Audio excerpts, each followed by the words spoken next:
नमस्कार दोस्तों, पिछली वीडियो में आपको शुरुआत किया था हिंदी की और जिसके बारे में हिंदी भाषा के विकास के बारे में परिचित कराया था।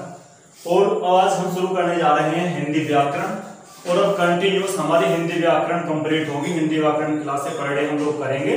तो आइए शुरुआत करते हैं हिंदी व्याकरण की। लेकिन इससे पहले कुछ मैं आपको बताना चाहूंगा।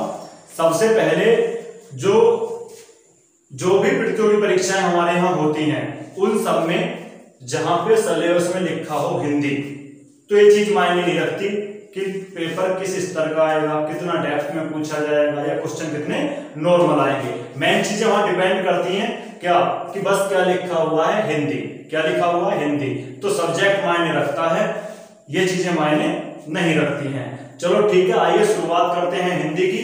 तो सबसे पहले हम लोग बात करते हैं हिंदी एक क्या है, भाषा है। हिंदी क्या है, एक भाषा। और ये भाषा शब्द जो है ये किस धातु से निकला है, ये संस्कृत की भाष्य धातु से निकला है। किस धातु से निकला है भैया, भाष्य धातु से। तो ये भाष्य जो शब्द है ये मूलतः किस भाषा का शब्द है, ये है संस्कृत भाषा का शब्द। ठीक। और धातु का अर्थ होता है, शाब्दिक अर्थ क्या होता है धातु का, विचार प्रकट करना, विचार प्रकट करना। ठीक है, थोड़ा ध्यान दीजिएगा। तो भाषा जो है वो भाष्य धातु से निकला है और धातु का अर्थ होता है विचार प्रकट करना। भाष्य शब्द जो है वो मूलतः संस्कृत भाषा से लिया गया है या संस्कृत भाषा का शब्द है। ठीक, अब बात करते हैं हम आगे। आपसे पूछा जा सकता है कि भाषा कौशलों की संख्या कितनी है। ये मैं जनरली जानकारी आपको दिए दे रहा हूं, सीधे सीधे क्वेश्चन पूछे जाते हैं। भाषा कौशलों की संख्या कितनी है, तो भाषा कौशलों की संख्या होती है 4। कितनी होती है, 4। जिसमें सबसे पहले आता है सुनना, उसके बाद आता है बोलना, उसके बाद आता है पढ़ना और उसके बाद आता है लिखना। ठीक है, उसके बाद क्या आता है, लिखना। तो भाषा कौशलों की संख्या कितनी होती है, 4 होती है। ठीक है, भाषा किस शब्द से लिया गया, संस्कृत के भाषा शब्द से निकला है भाषा। और भाष्य जो शब्द है मूलतः किसका है, संस्कृत का है। और संस्कृत की किस धातु से है, भाष्य धातु से। और धातु का मेन अर्थ क्या होता है, शाब्दिक अर्थ क्या होता है, विचार प्रकट करना। चलो अब आगे बढ़ते हैं, बात करते हैं आगे हम। आपने सुना होगा कि ये शब्द सुने हुए होंगे आपके, जैसे बोली। बोली के बाद आती है उपभाषा। क्या आती है, उपभाषा। उपभाषा के बाद आती है आपकी भाषा। भाषा के बाद आती है मातृभाषा। मातृभाषा के बाद आती है राजभाषा। और राजभाषा के बाद आती है राष्ट्रीय भाषा। ठीक है, बात करते हैं कि जानते हैं तो कि बोली किसे कहते हैं, उपभाषा किसे कहते हैं, भाषा किसे कहते हैं, मातृभाषा किसे कहते हैं, राजभाषा और राष्ट्रभाषा किसे कहते हैं। तो देखो, बोली जो होती है किसी निश्चित क्षेत्र में बोली जाती है, यानी कि एक निश्चित क्षेत्र में बोले जाने वाली होती है बोली। लेकिन इसका जो मूल पहचान है या हमें बोली किसे कहते हैं, कि जो बोली होती है इसमें कोई साहित्यिक रचना नहीं होती। ठीक, बोली में कोई साहित्यिक रचना नहीं होती, किसी निश्चित क्षेत्र में बोली जाती है। जब ये बोली अपने थोड़ा प्रारूप को बढ़ाती है या इसका विस्तार होता है तो फिर बन जाती है उपभाषा। और यहाँ पे साहित्य रचनाएं होने लगती हैं, यहाँ पे साहित्य रचना होने लगती है। और जब नियमित रूप से साहित्य रचनाएं होने लगती हैं और एक व्यापक रूप बन जाता है तो फिर कहलाती है वो भाषा। क्या कहलाती है, फिर भाषा कहलाती है। ठीक है, भाषा के बाद बात करते हैं मातृभाषा की। तो मातृभाषा किसे कहते हैं, सीधी सी बात है कि जो भाषा हमें हमारी माँ के द्वारा सिखाई जाती है जन्म के बाद, वो हमारी मातृभाषा कहलाती है। जो हमें हमारी माँ के द्वारा सिखाई जाती है क्या कहलाती है, वो मातृभाषा कहलाती है। और मातृभाषा जैसे ही नाम आया मुझे नाम याद आता है भारतेंदु हरिश्चंद्र जी का। भारतेंदु हरिश्चंद्र जी ने लिखा है मातृभाषा के ऊपर कि निज भाषा उन्नति अहे सब उन्नति को मूल, बिन निज भाषा ज्ञान के मिटत न हिय को सूल, अंग्रेजी पढ़ के जद भी सब गुण होत प्रवीण, पे निज भाषा ज्ञान बिन रहत हीन के हीन। तो कभी हम हिंदी साहित्य पढ़ेंगे जब विस्तृत चर्चा करेंगे भारतेंदु हरिश्चंद्र जी के विषय में, ठीक है। तो मातृभाषा मालूम चल गया आपको। अब बात करते हैं राजभाषा की। किसकी बात करते हैं भैया? बात करते हैं राजभाषा की। ये जो राजभाषा होती है किसी भी देश में जो प्रशासनिक कार्यों के लिए होती है, प्रशासनिक कार्यों के लिए, यानी किसी देश में जो प्रशासनिक स्तर की भाषा होती है, प्रशासनिक कार्यों के लिए जो भाषा होती है वो कहलाती है राजभाषा। इसका सीधा एक एग्जाम्पल मैं आपको देता हूं और वह एग्जाम्पल है, आप सबको मालूम है कि 14 सितंबर 1949 को हमारे संविधान में आर्टिकल 343 के तहत हिंदी को राजभाषा घोषित किया गया था। जो संविधान का भाग कौन सा है? भाग 17, और भाग 17 में अनुच्छेद आते हैं 343 से लेकर 351 तक, ठीक। अब बात करते हैं आगे। देखो जब यहाँ पे चीजें जुड़ी हैं तो मैं दूसरी चीजें और बोल देता हूं कि 14 सितंबर को ये हमारी राजभाषा बनी थी, इसीलिए प्रत्येक वर्ष को हम भारत के अंदर राष्ट्रीय हिंदी दिवस मनाते हैं। अब बात करते हैं राष्ट्रीय हिंदी दिवस के बाद अंतर्राष्ट्रीय हिंदी दिवस। मैं आपको पहले ही बता चुका हूं, अब फिर बता रहा हूं। 10 जनवरी 1975 को नागपुर के अंदर एक अधिवेशन हुआ था हिंदी को अंतर्राष्ट्रीय स्तर की भाषा बनाने के लिए। तो इसी दिन प्रत्येक वर्ष 10 जनवरी को मनाया जाता अंतर्राष्ट्रीय हिंदी दिवस, ठीक है। अब आगे बात करते हैं, यहीं पे ध्यान रखना, 30 मई 1826 पंडित जुगल किशोर शर्मा के द्वारा हिंदी की पहली पत्रिका प्रकाशित की गई थी। इसीलिए प्रत्येक वर्ष 30 मई को मनाया जाता है पत्रकारिता दिवस, ठीक है। ये चीज ध्यान रखना, जो चीज जहां जुड़ी हुई है उसे वहीं जोड़ देंगे हम लोग, क्योंकि ये हमारा यहाँ जुड़ा हुआ था तो बता दिया। अब आगे बात करते हैं राष्ट्रभाषा की। किसकी बात करते हैं? राष्ट्रभाषा की। जिस किसी भी देश में, संपूर्ण कंट्री में, चाहे वो प्रशासनिक तौर पे हो या बोलचाल के तौर पे हो, पूरे देश में एक भाषा होती है, वो कहलाती है राष्ट्रीय भाषा। क्या कहलाती है? संवैधानिक दर्जा तो प्राप्त होता ही है, तो ये क्या कहलाती है? राष्ट्रभाषा। लेकिन राजभाषा केवल प्रशासनिक तौर पे होती है, ठीक है। अब आगे बढ़ते हैं, आगे समझते हैं चीजों को। तो एक चीज का विशेषकर आप ध्यान रखना, अभी हम शुरुआत कर रहे हैं, चीजों को केवल और केवल एक व्यवस्थित क्रम में लाने की कोशिश कर रहे हैं। जैसे ही अब हम शुरुआत करने वाले हैं हिंदी व्याकरण की, और हम लोग जैसे ही 3-4 दिन का टाइम पीरियड पूरा करते हैं अपनी क्लासों का, तो तब देखिएगा हिंदी पढ़ने में कितने आनंद की अनुभूति होती है। क्योंकि हिंदी एक ऐसा विषय है कि इससे पढ़ने में बड़े आनंद की अनुभूति होती है। मुझे तो जितना हिंदी पढ़ने में आनंद आता है किसी अन्य सब्जेक्ट को पढ़ने में नहीं आता, क्योंकि हिंदी हमारी मातृभाषा है। जब हम पैदा हुए तो सबसे पहले हमने हिंदी को ही बोलना सीखा था, और वही भारतेंदु हरिश्चंद्र जी की पंक्ति याद आती है, निज भाषा उन्नति अहे सब उन्नति को मूल, ठीक है। तो बात करते हैं हम किसकी? हिंदी की। तो हिंदी में अब हम लोग पढ़ेंगे वर्णमाला। क्या पढ़ेंगे? वर्णमाला। तो वर्णमाला से पहले समझने की कोशिश करेंगे कि वर्णमाला में सबसे पहले कोई चीज आई तो आई क्या?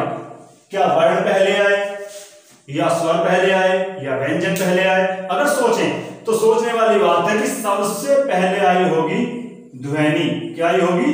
ध्वनि। और ध्वनि के बाद आता है वर्ण, और वर्ण के बाद आता है शब्द, और शब्द के बाद, शब्द को ध्यान रखना, शब्द को ही क्या बोलते हैं? पद। और हिंदी में एक अलग से टॉपिक है पद परिचय, वो हम आगे पढ़ेंगे, ठीक है। शब्द के बाद आता है, क्या आता है? पदबंध। क्या आता है? पदबंध। और पदबंध के बाद हमारा आता है वाक्य।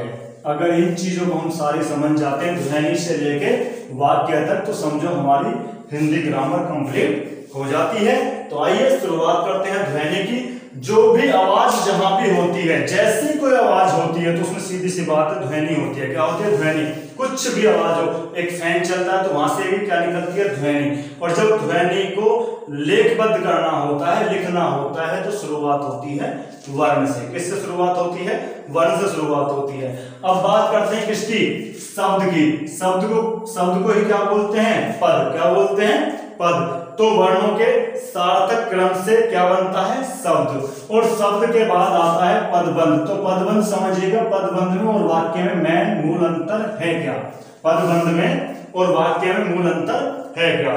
तो देखिएगा, पदबंध होता है जैसे मैं कहूं मैं रोजाना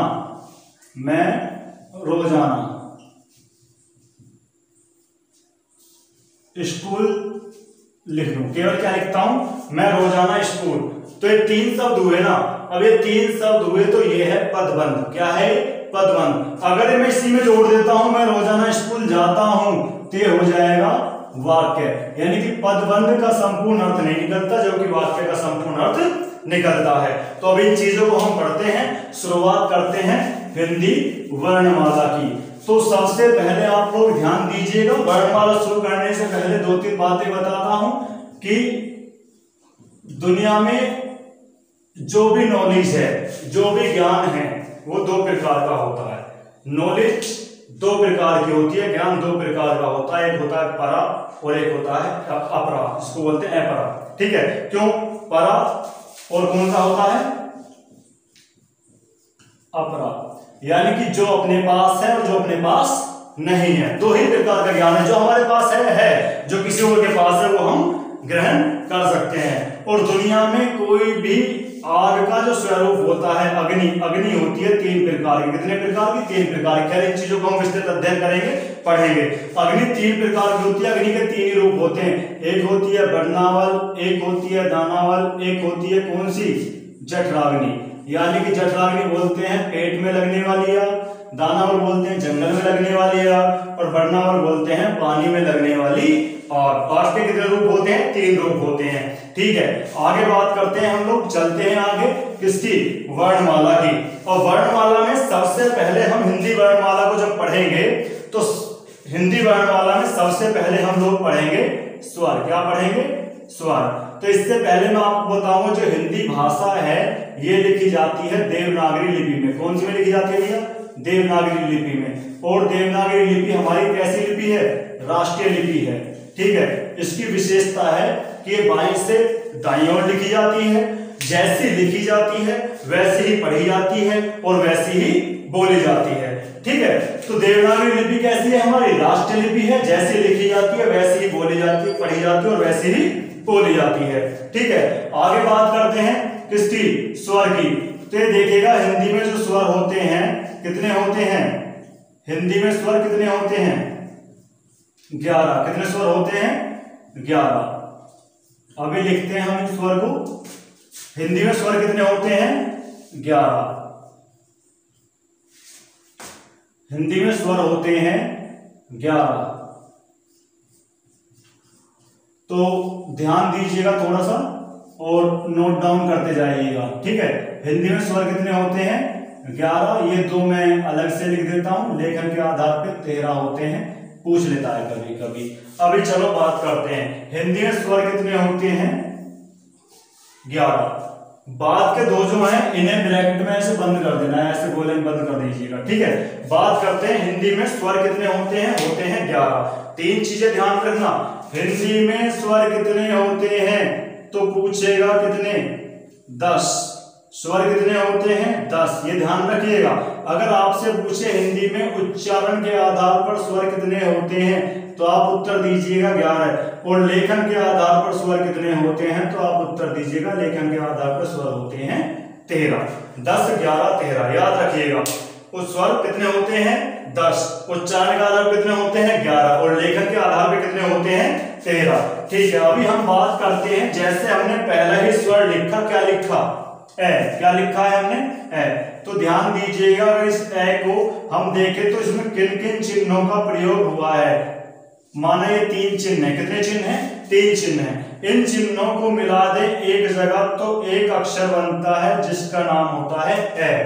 तो ये ध्यान रखिएगा, जिन चिन्हों का प्रयोग करके कोई वर्ण लिखा जाता है, ध्यान दीजिएगा, जिन चिन्हों का प्रयोग करके कोई वर्ण लिखा जाता है उसे हम लिपि कहते हैं, उस भाषा की लिपि कहते हैं। तो हिंदी किस भाषा में लिखी जाती है? देवनागरी लिपि में लिखी जाती है। अब ध्यान दीजिएगा थोड़ा सा, ठीक है।